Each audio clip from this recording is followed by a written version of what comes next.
It's all about being proactive. So when we're talking about our health, the way to maintain health is to always be proactive.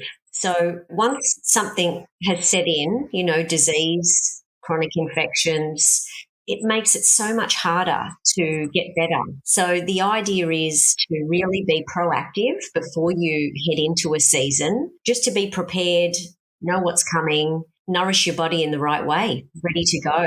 Hi guys, this is a special episode with Naturopath Simone Davis, and we have split it up into two parts because the conversation was so juicy that we couldn't stop talking. So here we go with part one. This is episode 119. I am so happy that you're here, and thank you for joining my show, your coach, Helen Yuskovic. I am on a worldwide mission to help people get confident in putting themselves first, because I used to put myself second my whole life. And because of that, I experienced every unhealthy relationship possible. An unhealthy relationship with myself, my health, my wealth, my intimate relationships, my family, my friends, and my career. I'm now living in an abundance that I used to just dream about. So I want to pave the way for you too. It's time, guys. It's time that you live in the life of your dreams as well. So let's take a step towards that right now. P.S. Subscribe to my podcast on your app now so that you always tune in to my new episodes. Here we are. I am back with the beautiful Simone Davis, my darling naturopath. Hi, Simone. Hello, darling Helen. It's so lovely to be back. Thank you for coming onto the show again. You have been on a couple of times already, and today is a new topic and a really important topic, I feel. But before we dive into it, can you just share a little bit about your journey, where you're at, how did you get here, and why did you fall in love with naturopathy? Oh, my goodness. Well, it started back after I had my children. So I became quite unwell, lost a lot of weight after I had my first child, and then even more weight after my second child. And when I'm talking weight loss, I'm talking 38 kilos. My hair was falling out. I was feeling like rubbish. And all the doctor could say was, "I'll stop breastfeeding," which I wasn't really prepared to do. So my mum took me to a naturopath, and a whole new world was open to me. And I just want to add, guys, that Simone, for her to lose 38 kilos is crazy because she is a minute human. I can fit her in my pocket. Simone, how tall are you? Oh, gosh, 5 foot nothing, I think. And how much do you weigh? Now? Oh, probably about 47 kilos. She's tiny, guys. So what did you weigh and what did you get to in that journey that you were just talking about? No, well, we kind of laughed when we cracked 50 kilos when I was pregnant because I started quite low. But then after I had my second child, my weight dropped to 38 kilos, which is just really unhealthy. 38 kilos, my Lord, that is as much as one of my legs. It's just so small. It was awful. But this naturopath really educated me and gave me some great tools and supplements and herbs to replenish my body and get my energy back and start to put on weight. You know, I had a mindset coach that made me want to become a mindset coach. So interesting. Yeah. I think when a whole new world is opened up to you like that and you didn't even know it existed, it's just such a life-changing thing. Yeah, I'm so lucky because you've helped me so much. But today we want to talk about seasons: summer, autumn, winter, spring. For those of you in America, it's fall, not autumn. Yeah. Isn't that interesting, Simone?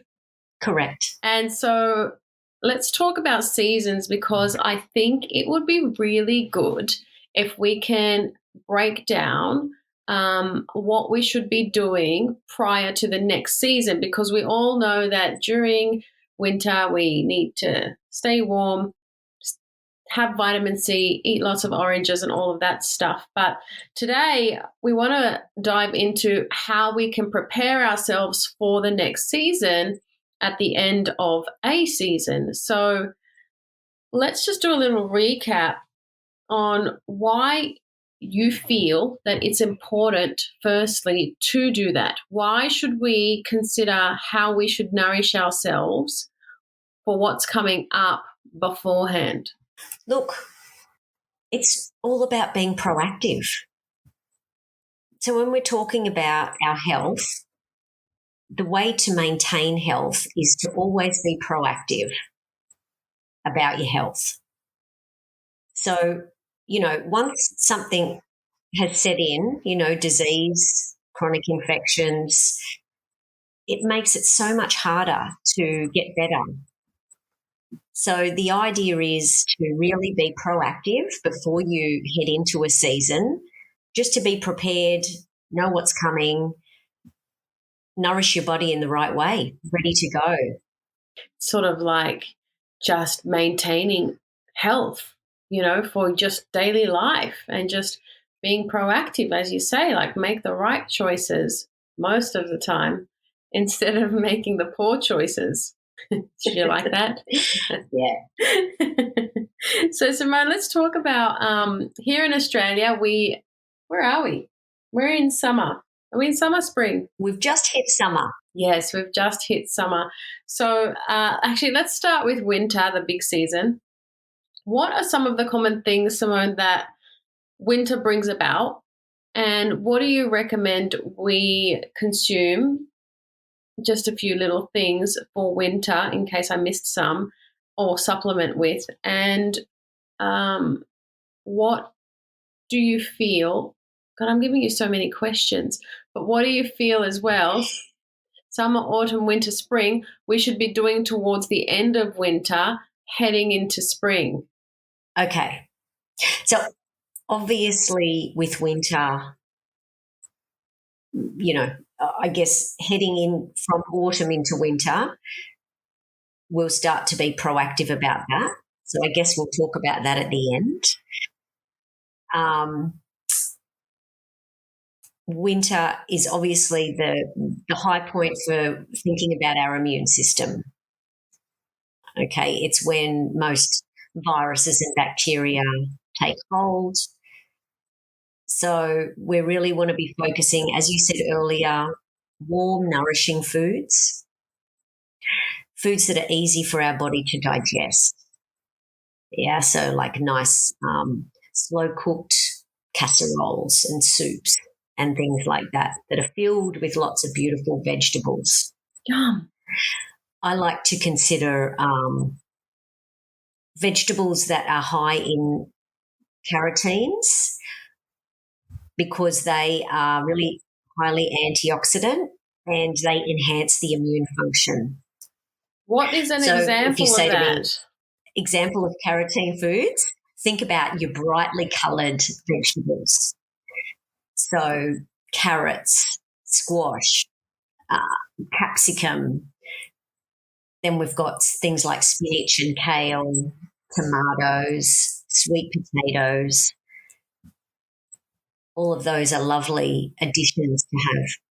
Why don't I buy squash enough? It's just this vegetable that I just rarely buy. Is it a vegetable? Rarely buy squash. I think for some people it's about the texture and knowing how to cook it. 100%. So I wouldn't know what to do with it.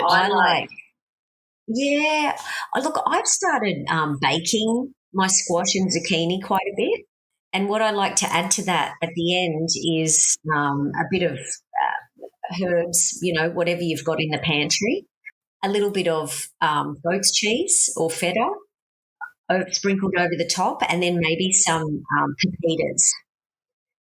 the pumpkin seeds, because they're really high in zinc, which is also lovely to have in winter. Yum. So that's what you can do with your squash. And a lot of people add it into soups as well. Interesting. I remember I purchased some and I can't remember what I cooked, but it was so cool to cut it open to see what it looks like. Yeah. Hey, Simone, it's time for your first curveball.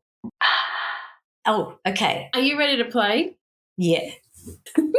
So, Simone, your first curveball is, what is your favourite form of self-care? There's a couple, but I think I would have to say my yoga practice. I love that you do that, and you do it by yourself. I just feel so grounded and feel like I'm just doing so much good for my body as far as stretching, strengthening. It just encompasses everything. So I think that's my favourite, my favourite form of, looking after myself. Yeah, it should be compulsory, I say. I think so too. The good thing is I've got some guys starting yoga now. So some of my clients who would have never thought of it before, and they love it. It's just amazing. You don't need anything but your mat. I love that so much. So, Simone, going back to our winter campaign, is there anything? Yes. So winter going into spring, I think, I just wanted to mention one more key thing in winter: garlic, raw garlic. Raw because it has the antibacterial, antiviral properties, which unfortunately when it becomes cooked, they lose those properties. So it's still great for heart health when it's cooked. And I mean, obviously it tastes amazing. But if we're trying to fight off a cold, flu, anything like that, if you can take some raw garlic, I tend to crush it up and put it in a teaspoon of honey down the hatch, or put together in the NutriBullet some ginger, garlic, lemon, anything else that I put in there, maybe some turmeric, and it becomes like a paste. And I just have a teaspoon of that every day. Oh, and some honey.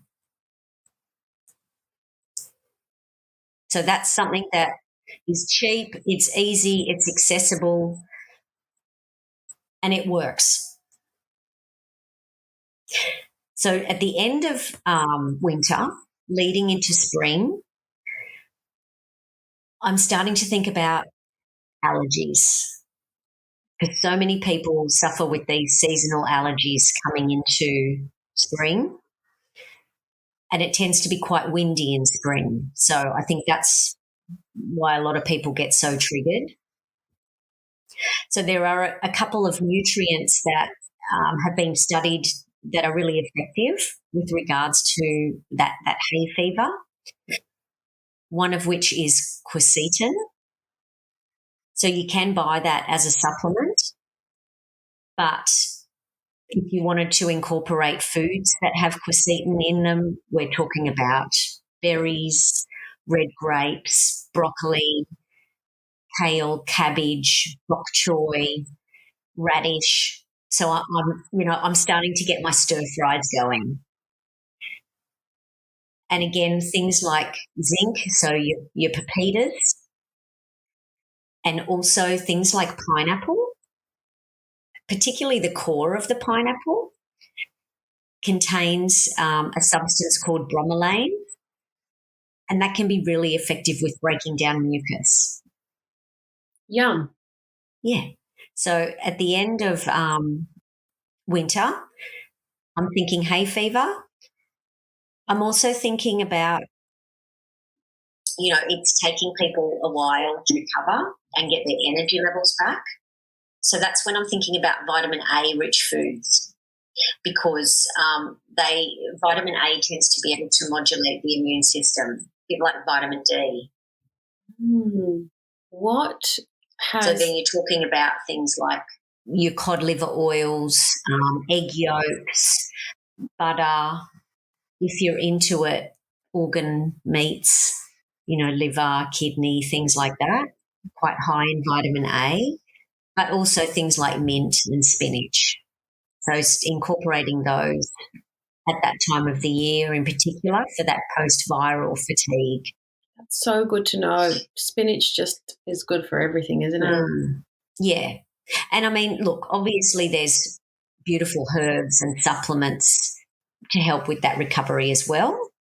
But it's always really important to, make food the primary source of your health. Definitely. 100%. Back in the old days, that's all we had. We had our food as our medicine, our whatever, we could consume. And I think we forget that food is our fuel, right? So whatever we put in is what we're going to get out. Yes, and it's always after people are like, oh, I could have done this, I could have done that, I could have done this. Yeah. Totally get it. I've had that battle for a long time, and I think like the older I get, the more I appreciate food and its qualities and how amazing it is. Like, I just can't wait to get an acai bowl for breakfast that has all these beautiful fruits and seeds, and it's so delicious. And I just can't wait when I go to a lunch to get like a beautiful salad, because they make it so much better than we do with pomegranates and all sorts of yummy stuff. So and it does. Like, it really tastes good. And when you get used to that and you understand how good it can make you feel, you don't want to have all the other stuff anymore. It becomes addictive, but it is a journey for a lot of people, and totally understand and relate, but come to the good side. Yeah, and that's what we're here to help, right? Yeah, and it can be quite easy. Simone, anything else you wanted to add? Sometime I normally at the end of winter will do a detox, because let's face it, the cold nights, not going out very much, in front of the telly. Hot chocolate. May have a bit more chocolate. Lasagna. Than I normally would. Yeah, some more of those kind of comfort foods. Pasta. So I do love doing a bit of a detox heading into spring. Do you know when I do my detox? Wait. After Easter. After Easter. So it's so funny because she's doing hers in winter because she may have had too much chocolate. I do mine after Easter because I may have had too much chocolate. That's so funny. That would make sense. So after winter, so if someone's been ill during winter, you recommend it probably would be wise to do some sort of a detox at the end of No, not necessarily. Mm-hmm. So that's more, the detox is more if you feel like, you've just generally not eaten as great. Maybe you've put on a couple of kilos, feeling a bit sluggish, want to, feel that lightness coming into spring. If you have been unwell over winter, a detox is probably, it really depends. It may not be the right thing to do, because if your body is exhausted from being unwell and is trying to recuperate, sometimes a detox can be too much of an additional hard work for the body. Got it. Does that make sense? Yes, totally. So more about nourishing yourself instead of stripping yourself of more things. Well, yeah, because your body's already trying to. And again, it depends what your general diet is like. It's very personal. Yeah. It's something that, during a consult we would discuss. Totally. Yeah, when you see a naturopath, it's so amazing because you get to hear things from a whole different perspective, and you can see like this whole new world of, wow, I can do this and I can help myself in this way, and I have this sort of support. I mean, you can do everything. Yeah, it's all about educating. That's what I love about naturopathy. It's time for your next curveball, Simone. Are you ready to play? Oh, yes. I love mindset, and I love hearing about how people navigate their mindset. So the curveball for you is, how do you move from a negative mindset to a positive mindset? What do you do? How do I go from a negative to a positive mindset? Yeah. I think it comes back to that grounding. Yoga. So definitely the yoga. I also would have to say that music, putting on some good music will always put me in a good mood again. What's your type of music? I actually love such a broad range of music, but I have to say I do like kind of boppy, dancey music. Yep, you're that type. Well, you've seen me when I've come to do bioimpedance tests. The music that you've got on, I like. Yeah, I love that sort of music. My go-to music in the morning or when I'm driving is reggae. I love reggae music, makes me happy. Nice. I love that. I just think music is amazing. Yeah, it really is. It can just change your mood so quickly. Yep. And then I think lastly, surrounding myself with, supportive people. Beautiful. So grounding / yoga, like a practice, music and doing something that lights you up, and having support there, your friends. Amazing tips. Thank you so much. Wow, I hope you enjoyed this episode so far. Stay tuned next week for part 2 of this amazing conversation so that you know exactly how to care for yourself as seasons change. Sometimes it just takes a simple move or a simple new routine or a simple new meal or the way that you're eating to make all the difference. And here in Australia, it's summer and we're moving into autumn. And so I am so excited to have a look at how I should transition best to the next season. All right, well, I'll see you next week, guys. And let me know if there is any topics at all that you would love for me to cover or get a guest in for, and I'll be more than happy to do that for you. Have a good one. Thank you times infinity for spending time with me. It really means a lot. Putting yourself first will really help escalate your goals, your dreams, and I love being on the journey with you. So make sure you come and tell me on my Instagram at Whole Health, which is HOL_health, and comment below this podcast photo to share your thoughts on my show today. And if you enjoyed it, please leave me a 5-star review on iTunes or Spotify so that I can keep bringing amazing value to you. I'm sending you truckloads of love, power, and joy. Bye for now.